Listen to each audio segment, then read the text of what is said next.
Are you ready for a brand new season of the Scale You podcast where we're focusing on a lot of the people who've created AI agencies? This is the Scale You podcast where every single week we're bringing on a ton of amazing people who have started, built, and grown their own AI agency. And if you've been here long enough, you know that I love going behind the scenes and being nosy and asking them a lot of questions about how they got started and how they're actually doing to hopefully inspire or give you a little bit of sense of direction as you're building your own business. So if you're ready to ditch the grind, head on over and let's scale you. I am your host, Lai Lacaba. I'm the co-founder of two different businesses. One is an executive assistant company to XU, and also the other one is my own AI agency, BOSAI or BOSAI. And for the first episode, as we usually do, I kind of interview myself or just talk about on a rant on where things are at, the state of essentially why this was the chosen topic for this season. So what is an AI agency? And for a lot of people, when they get asked that question, it can be a lot of different things. And part of the guests that we're bringing on for this season is that they're going to answer that question.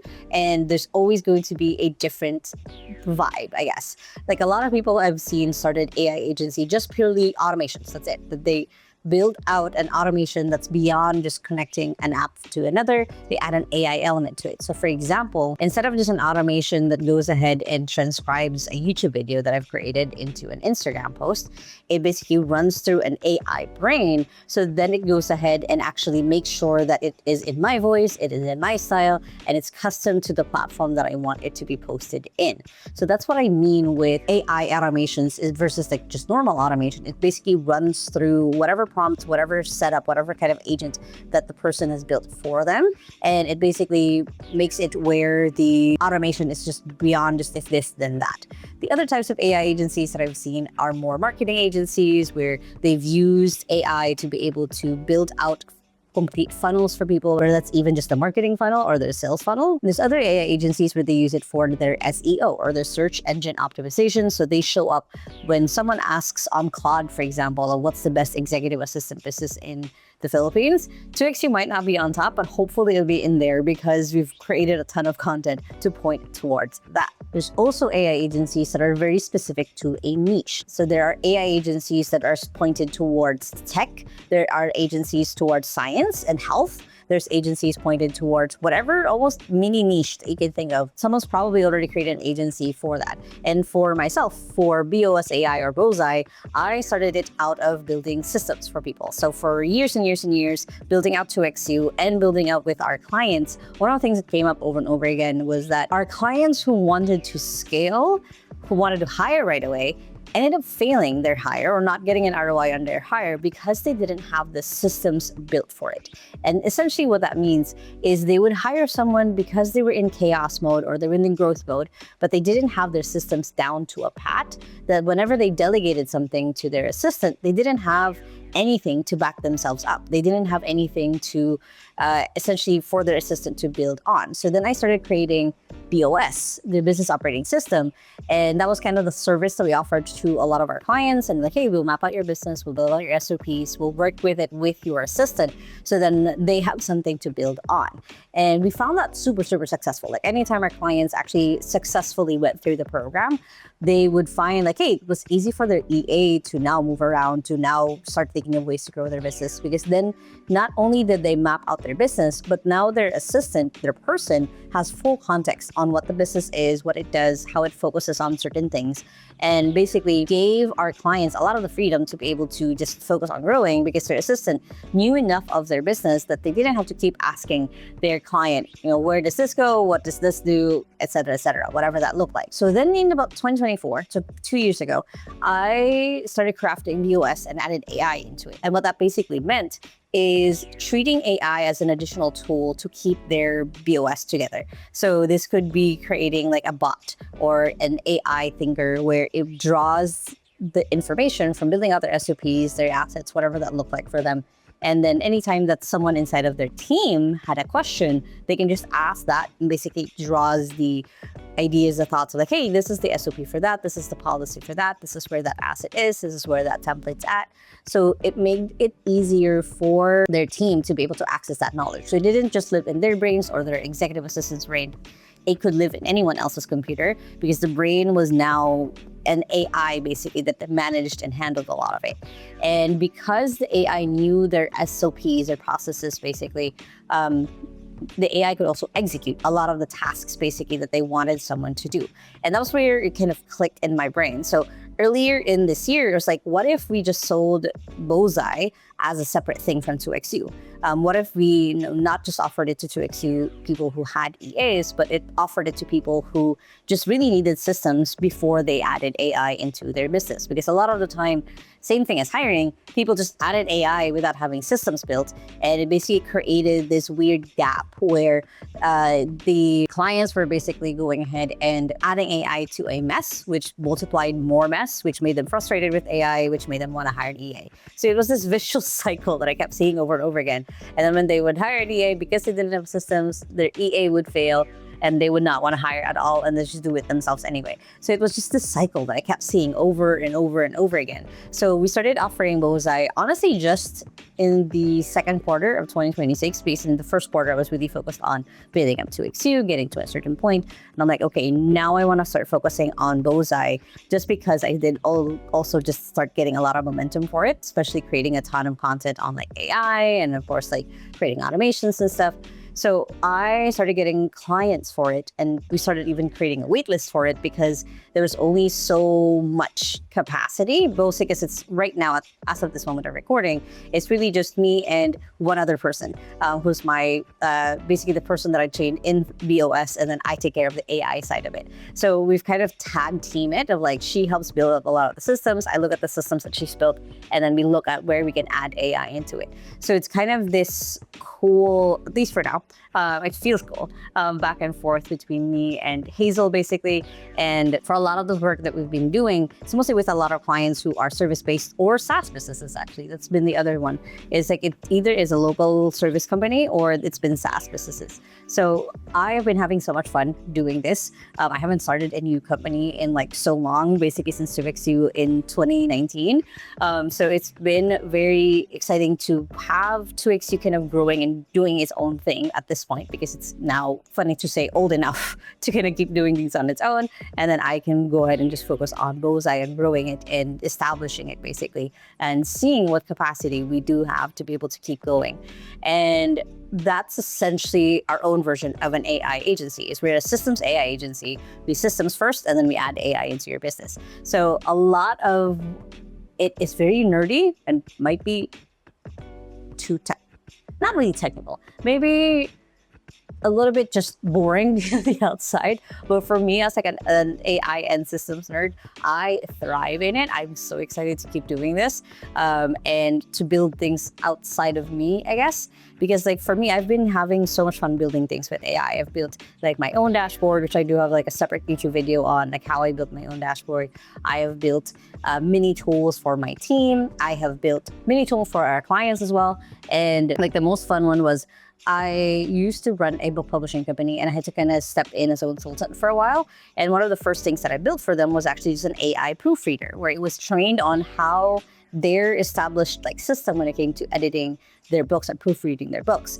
And essentially the first part was still human, like the development and editing, which making sure that there's no plot holes, and then the line editing, which is basically the first round of like grammar edits. That's still human. But the last bit, the part where there's usually too many things that might get missed just because everything else was cleaned out, the proofreading bit, I built them essentially a proofreading AI agent that anytime it's passed through stage 1 and 2, the AI agent runs it through and proofreads and makes sure that it's actually good. So these are the kinds of things that I really thrive on. And the things that are not so fun about building an AI agency is because you do have to find a way to make yourself separate and different. That's why for me, like I've taken on the angle, and it's the true angle of the part where for a lot of our own focus is that building your systems first, and then we look up what we can add AI into.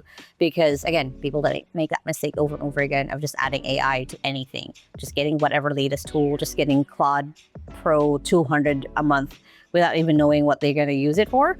So I was like, okay, there has to be a way where we can make it easy for someone to use AI responsibly and use AI not even ethically at this point anymore. It's just mostly using it to a point where they can get ROI from it because they know what they're going to be building it on rather than just throwing AI into it. Now, the AI tools that I've been using so far, I've been going back and forth between ChatGPT's, OpenAI's Codex and Anthropic Claude Code, of course. I've been more biased on Claude Code just because that's the one that's connected to a lot of my own current workspaces, and that's the one that I've been teaching a lot. I've only really just recently started playing around with Codex, mostly because it doesn't hit a limit right away when I start using it. And with both, I find that the depending on what you're trying to build, depending on like how big it is or how mechanical it is, you can use one or the other. I've used Claude for a lot of my creative ones, the creative like things that I have to draw out of my brain. And I've used Codex so far for anything almost mechanical, I guess. Like I used Codex to, this is not sponsored, but like I just got an XE ink the other day, and I'm using it right now to build my own UI on my XE ink because you can put in like open source software into this. So for me, I had it where it's now currently being built, where I have my own like home, I guess, that I want, how I wanted to see a lot of my things inside of here. And I just literally got this like 3 days ago, and I built something with Codex like yesterday. And it's now on my XE ink. So I love it, and it's amazing. And this is so tiny and so cute. But with the XE ink, I built this, basically this type of software that I have on it, where it has like the different icons in it. And if you guys are listening to this podcast, I'm showing off my XE ink on screen. But it basically, what it looks like now is instead of just the generic, like this is the booted up version of it, I have it where I specifically built the icons into it of like how I want to use this one. I'm trying to figure out how to add automations into it, where if I press a button, basically it goes ahead and sends like, hey, this is the current highlight Leanne is reading, and putting it as like an idea. So if I'm reading like a nonfiction and I'm like, oh, I want to take on that idea and I actually want to do it in my business, I can just highlight and then it pushes into Notion. And that's still a possible. I haven't actually fully built that yet, but like those are the things that I use Codex for. It's very mechanical, very if this then that, versus for Claude, I've been finding that I like using it more for the dreamy new thing that I kind of want to build out and see how it actually would work. Like I have a bajillion ideas in a day, so I have Claude kind of working as a co-founder, basically, in a way. Like, hey, I have this weird idea. I'm not sure if it's going to work, but I'm going to work on it with you. So depending on that, and of course, I use like N8N for a lot of the automations in between. So for example, the biggest one is because Claude can only really connect to one Notion workspace and have multiple workspaces across clients and across like just companies as well. It's been really hard just kind of relying on just the one Notion workspace. So I use N8N on like being able to access all of those other workspaces. I've used it, of course, for built a whole series on YouTube in the summer where I was talking about replacing my own executive assistant with AI, which basically just meant I was building her AI agents. And we used N8N for a lot of that, of like building out, again, that brain of like, it grabs the YouTube transcription, looks at the way that I would write something, and then spits it out in different versions, basically, depending on the platform. That brings me to a really good part and a little bit of a pet peeve of mine, that if you've watched a lot of my videos or listened to this podcast, I've said this before, that AI won't really replace people. It will replace the people who are not really using AI. Because it's the people will start learning AI at a rapid rate just because it's getting simpler and simpler. And I've been seeing where a lot of these AI models, the race isn't really to be the best. At everything and building it. I think the race is to be how to be the most beginner friendly, that anyone who uses AI for the first time would want to get hooked and keep using their AI. That's why a lot of people still default to ChatGPT, just because that was the first one. That was the one that's been tested and created a lot of content on. And Claude seems a little bit more overwhelming. But I think I can see patterns where Claude is also shifting towards like, hey, let's create like a beginner friendly thing so that people can just dive into Claude and then use us forever and ever. So that can look different ways. But what I've really been seeing in the shift is it's not really that it's replacing jobs. It's really just replacing tasks. And a lot of the mistakes that a lot of employers make is just because they've automated a task means in their head, at least, that they can now get rid of this person who was doing that task. But in reality, that person has a whole magnitude of a lot of the things that they were working on, a lot of the things that they were doing that essentially just made it really hard for them to take it back of like, oh, we've AI this whole role. Like, no, you AI this task. You got rid of the role, and now there's so many pitfalls to what you just did of letting go of this person because you can now use AI with it. So there's a lot of things like that, basically, that I've been like seeing, and a lot of things that I've been observing as AI has been kind of rapidly going on and on. And again, for me, like building out BOSAI, my intention was not to replace their team. My intention was to build a foundation for their team to run on, so then we can actually add AI into it that makes sense, instead of, again, just like throwing things into the wall and seeing what actually sticks. I've been having a lot of fun with that. And I guess that's what a lot of this season would actually look like, is we'll be exploring the different ways that people have actually implemented AI into other people's businesses. Not even just AI in their business, but AI in other people's businesses, because it's such a different POV from a business owner to attach AI into someone else's business, because I have to think about all of the security, all of the pitfalls, all of the things that I would have think of in my business. But then at the same time, their business is different than mine. Even if I probably worked with like another executive assistant agency owner, my systems would look different from their systems, even though we're very similar, just because, of course, they built years and years of their own context window of what that looks like for them, what that means for them, that it would be different. So that's one of the things that I'm really looking forward to going into building up BOSAI. There's a lot of different things in the air of like how I want to build BOSAI a little bit more, how I want it to look like, how I want it to feel. But right now I'm still in the, let me test this out and see how I can break it, so then I can get it better for the next person, the next person, the next person. So that is, again, kind of just the focus for this whole season. So I want to see how other people are doing it for other people, of like how they're showing up for their clients, how they're showing up for their community, how they're showing up for their people, and then how this all kind of will work out, because super curious. We have no idea. We have a lot of guesses. We have a lot of conspiracy theories of where AI is going, how it's going to affect humankind. Is this going to be the cause of destruction for people? But it's the really just goes down to how we use it, how we intend to use it, and if we're going to be the ones helping author the next chapter of humanity, or we're just going to be reading it. So it really depends. I'm super curious like how it goes. So if you guys are ready for another season of the Scale You podcast, that's a lot of what we'll be yapping and talking about, and a lot of what we're going to be diving into. And yeah, I'm excited to bring you guys along. We have a ton of amazing lineup of people I've already interviewed. I'm actually recording the episode 1 a few episodes behind, because I've already recorded others with our guests already. So that's why I'm really excited, because I already know what's coming for you guys. So tune in, hit subscribe wherever you're at. If you like this first episode, just basically a long rant on what I think or where I think AI is going, feel free to hit the like button, comment below if you have any questions, or if you want to tag someone who you want me to interview for the podcast.